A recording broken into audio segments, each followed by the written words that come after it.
ලොකුකමට ලැබුණ දඩුවම එකමත් එක කාලයක හිටියා හරිම දුප්පත් වයසක ආච්චි අම්මා කෙනෙක්. ඒ ආච්චි අම්මට කවුරුවත්ම හිටියේ නෑ.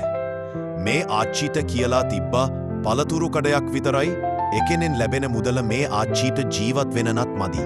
මේ ආච්චි හැමදාම රෑට නිදියන්නේ දෙවියන්ට වැදලා එහෙම ඉතින් මේ ආච්චි හැමදාම දෙවියන්ට කියන්නේ අනේ දෙවියනේ මගේ වෙළඳ සෑල දියුණු කරලා දෙන්න.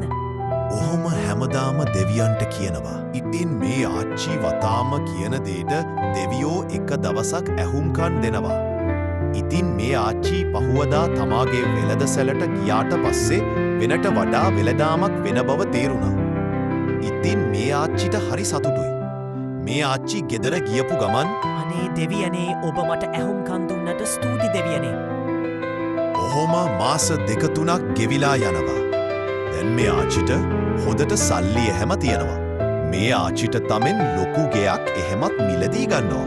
ඔහොම කාලේ යද්දි මේ ආච්චිට දෙවියන්ට වදින එක පවා අමතක වෙලා. දවසක් දෙවියන්ට හිතෙනවා මේ ආච්චිව පොඩ්ඩක් පරීක්ෂා කරලා බලන්න.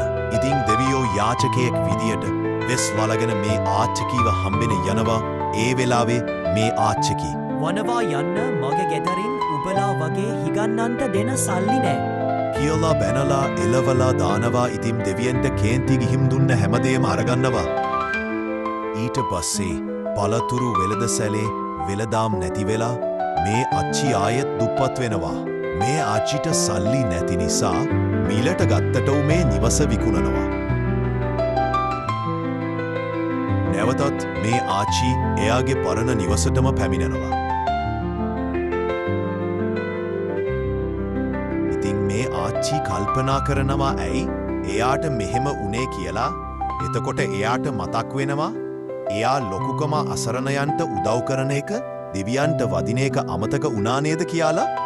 ඉතින් මේ ආච්චි දෙවියන්ගෙන් ඉල්ලනවා.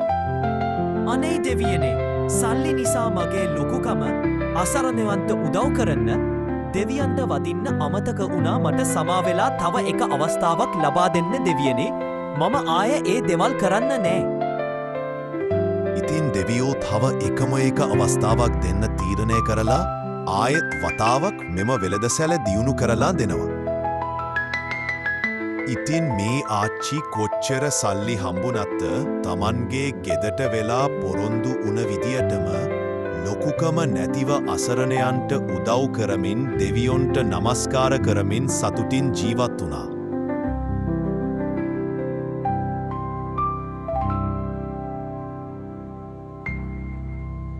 ඔයාලා මේ කතාවෙන් ඉගෙනගත්ත දේ කමෙන්ට් කරලා ලයිකයක් ඒම දාලා සබ්ස්ක්‍රයිබ් කරලා ෂෙයා කරලා යන්නකෝ.